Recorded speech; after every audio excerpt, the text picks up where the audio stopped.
अब इस टाइम में पोलिंग में वोट डाले जा रहे हैं। हाँ। तो वोट को देखा जा रहा है। हाँ। क्यों देखा जा रहा है? कौन देख रहा है? वहाँ पर लड़के खड़े हैं। द लाइव टीवी, सच सबसे आगे। नमस्कार, मैं हूं रंजीत झा और आप देख रहे हैं द लाइव टीवी। बड़ी खबर मध्य प्रदेश विधानसभा चुनाव से, जहां आज मतदान की प्रक्रिया चल रही है, तो खबर यह सामने आई है कि दिमनी विधानसभा सीट पर जहां मतदान चल रहा है वहां फर्जी वोट पड़ रहे हैं और यह सब कुछ अजित अंजुम जी के सामने हुआ है। उन्होंने ग्राउंड रिपोर्टिंग की है। जी हां, वरिष्ठ पत्रकार अजित अंजुम जी इस वक्त कई राज्यों में विधानसभा चुनाव को कवर कर रहे हैं। क्योंकि आज मध्य प्रदेश में विधानसभा चुनाव के लिए मतदान की प्रक्रिया चल रही है, तो वहां पर बड़ी धांधली की बात सामने आई है, वो भी दिमनी विधानसभा सीट, एक ऐसी बहुचर्चित सीट जहां बीजेपी ने अपने बड़े केंद्रीय मंत्री नरेंद्र तोमर को मैदान में उतार दिया। वही नरेंद्र तोमर जिनके बेटे देवेंद्र तोमर इस वक्त 10,000 करोड़ के फर्जीवाड़े में फंसे हैं। कई वीडियोज उनके वायरल हैं। लेकिन इस वक्त जो बड़ी खबर है, क्या नरेंद्र तोमर चुनाव हार रहे हैं? इस वजह से एक ऐसे बूथ का चुनाव किया गया है जहां पर फर्जी वोट डाले जा रहे हैं। ऐसा लग रहा है कि कोई रोकने वाला नहीं, कोई टोकने वाला नहीं। महिलाएं जो वोट देकर निकली हैं वो चीख पड़ी हैं। अजित अंजुम जी के सामने क्या कुछ कह रही हैं, जरा सा सुनिए। अब इस टाइम में पोलिंग में वोट डाले जा रहे हैं। हाँ। तो वोट को देखा जा रहा है। हाँ। क्यों देखा जा रहा है? कौन देख रहा है? वहाँ पर लड़के खड़े हैं। अच्छा। फर्जी वोट डाले जा रहे हैं। बहुत देर से हम 2 घंटे हो खड़े लेंस में वोट फर्जी डाले जा रहे हैं। एक तो सुन लिया आपने, इन महिलाओं का साफ तौर पर आरोप है कि अंदर हम लोग वोट किसे डाल रहे हैं, वहां खड़े होकर लोग देख रहे हैं, बता रहे हैं कि किसको वोट डालना है। ये लड़के कौन हैं वो उन्हें नहीं पहचानती है, लेकिन जिस तरीके से उन्हें वहां फोर्स किया जा रहा है वोट डालने के लिए, यह फर्जी वोट का एक सबसे बड़ा प्रमाण है। इतना ही नहीं, अंदर में बहुत खेल चल रहा है।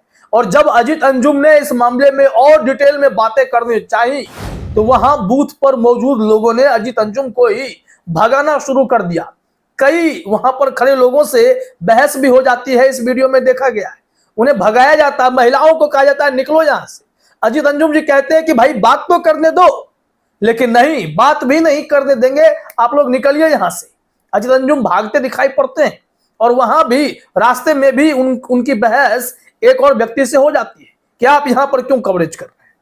मतलब एक फर्जीवाड़े को वो दिखा रहे हैं कि वहां पर ना कोई व्यवस्था है ना कुछ है, अंदर में कौन खड़ा है, कौन वोट डलवा रहा है, किस तरीके से फर्जी वोट पड़ रहे हैं। इसको लेकर जब अजित अंजुम जी के कैमरे के सामने सारे खुलासे होने वाले थे, तो उन्हें ही भगाया जाने लगा।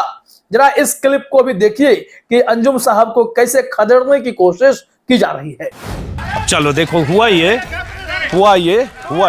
एक मिनट, अरे भाई मैं वोटर से बात, कोई परेशान नहीं कर, वोटर से बात कर रहे हो, ऐसे क्यों बात कर रहे हो आप वोटर से? तो देख लिया आपने, ये है दिमनी विधानसभा सीट की सच्चाई, जहां पर पोलिंग बूथ पर ही बड़ा खेल चल रहा है। नरेंद्र सिंह तोमर कहीं अपनी प्रतिष्ठा ना खो दें, कहीं चुनाव हार ना जाएं, क्या इस वजह से ऐसा कुछ चल रहा है? यहां पर पूरा मामला गड़बड़ सा दिखाई पड़ता है। अजित अंजुम जी ने खुद इस वीडियो को शेयर किया है और लिखा भी है, कृषि मंत्री नरेंद्र तोमर के इलाके में महिला वोटर्स के गंभीर आरोप। यहां वोट देखा जा रहा है, फर्जी वोट डाले जा रहे हैं, लड़के अंदर वोट देख रहे हैं। एमपी इलेक्शन 2023, यानी कि ये 3 बिंदु बहुत बातें कह देती हैं। क्या पूरे मध्य प्रदेश में यह खेल चल पड़ा है? जहां पर सत्ता में शिवराज सिंह चौहान हैं, तो उनकी पार्टी चुनाव जीतने के लिए किसी भी हद तक जाएगी, चुनाव आयोग भी कुछ नहीं करेगा। इस वीडियो को शेयर करने के बाद अजित अंजुम जी ने 1 घंटे के बाद फिर ट्वीट किया, उसी को रिट्वीट करते हुए, और उन्होंने जो अपना अनुभव वहां फील किया है वो साझा कर रहे हैं। अजित अंजुम जी ने लिखा है, मैं दिमनी के कई इलाकों में घूम कर आया हूं। ऐसा लगा जैसे बहुत से बूथों पर पुलिस और सुरक्षा बलों की तैनाती ना के बराबर है। बूथ के बाहर और आसपास पार्टी विशेष के कार्यकर्ताओं की भीड़ है। इक्के दुक्के पुलिस वाले तैनात हैं।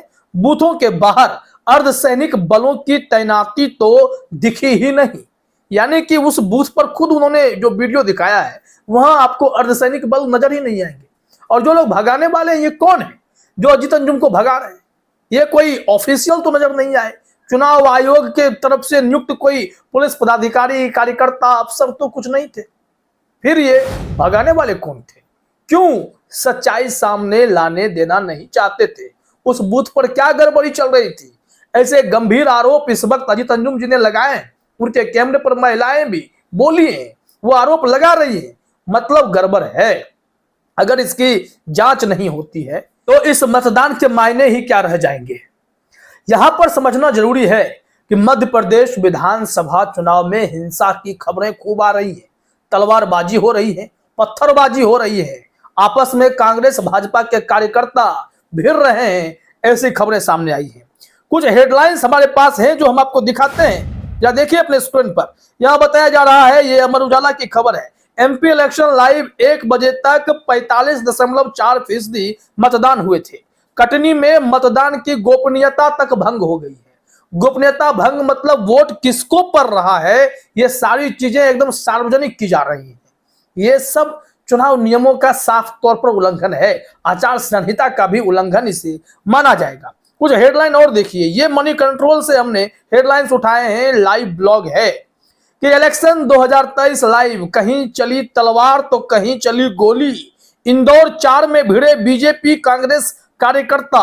ये 45% मतदान तो हुए, लेकिन इस तरीके की घटनाओं ने सबको हैरत में डाल दिया है। क्या होने वाला है मध्य प्रदेश में? सत्ता बचाए रखने के लिए क्या बीजेपी वहां पर किसी हद तक जा सकती है? ऐसे गंभीर आरोप लगने शुरू हो गए। जिस तरीके से अजीत अंजुम जी के सामने बूथ पर वोट डालकर निकली महिलाओं ने चीख चीख कर बताया कि गड़बड़ी हो रही है। पोलिंग बूथ के भीतर जो लड़के खड़े हैं वो कौन है पता नहीं, लेकिन वो देख रहे हैं वोट किसे पड़ रहा है, फर्जी वोट डाले जा रहे हैं, ये भी वो बता रही है। लेकिन इन लोगों ने खुलासा नहीं किया कि वो किसे वोट करके आई, किसके खिलाफ में थी। वो अजीत अंजुम जी पूछते समझते रह गए कि किसकी सरकार बनाना चाहते हैं, ये सारी चीज, लेकिन जवाब उन लोगों ने नहीं दिया। बस कह गए कि वहां गड़बड़ चल रही है। आखिर ये गड़बड़ी कौन कर रहा है? दिमनी सीट बहुत चर्चित सीट है। यह सीट नरेंद्र सिंह तोमर की है और इनके बेटे के बारे में इस वक्त पूरे भारत में चर्चा है। ये 100 करोड़ 500 करोड़ नहीं, 10,000 करोड़ के खेल में फंसे हैं। लेकिन इनके पीछे ना सीबीआई लगी, ना ईडी लगी, ना इनकम टैक्स लगी। मोदी सरकार चाहते थे कि छत्तीसगढ़ में भूपेश बघेल को, राजस्थान में अशोक गहलोत को भ्रष्टाचार के मुद्दे पर जांच एजेंसियों के सहारे जो है एकदम से रोक देंगे, उन्हें आगे बढ़ने नहीं देंगे और इसी दम पर चुनाव भी जीत लेंगे, इनसे सत्ता छीन लेंगे। लेकिन तभी जब नरेंद्र तोमर के बेटे का वीडियो सामने आया तो उसके बाद नरेंद्र तोमर की भी नींदें उड़ गई कि भाई चुनाव में तो हम भी खड़े, असर हमें ना पड़ जाए। और दूसरी तरफ बीजेपी का यह जोश एकदम से ठंडा पड़ गया कि भाई ये क्या हो गया, हम तो दूसरों को पकड़ रहे थे, हमारे यहाँ अपने कुछ न कुछ तो ऐसे लोग निकल रहे जो भ्रष्टाचार के आरोपी बन गए, अब क्या होगा? वो भी बड़े केंद्रीय मंत्री के बेटे। इसी वजह से मामला वहां बिगड़ता हुआ नजर आ रहा है। और अब अजीत अंजुम जी ने भी पूरे दूध का दूध और पानी का पानी कर दिया है कि कैसे यहाँ पर फर्जी वोट डाले जा रहे हैं, कितना बड़ा खेल चल रहा है। जरा देखिए, नवभारत टाइम्स के भी हेडलाइन को चलते चलते मध्य प्रदेश के पूरे हालात आपके सामने आ जाएंगे। यहाँ लिखा जा रहा है, इंदौर में लाठीचार्ज, महू में तलवारबाजी और दिमनी में पत्थरबाजी। एमपी चुनाव के ये अपडेट्स हैं। दिमनी में पत्थरबाजी भी हुई है, यानी कि वहां मामला गर्म है। वहां क्या किसी को एक तरफा जिताने के लिए पूरी ताकत झोंकी गई है, ये जांच का विषय है। चुनाव आयोग को तुरंत एक्शन लेना चाहिए, नहीं तो यह फर्जी तरीके से वोटिंग होगी तो जीत के मायने क्या रह जाएंगे। फिलहाल इस वीडियो में इतना ही। आप सभी का हमसे जुड़ने के लिए बहुत बहुत धन्यवाद। द लाइव टीवी, सच सबसे आगे।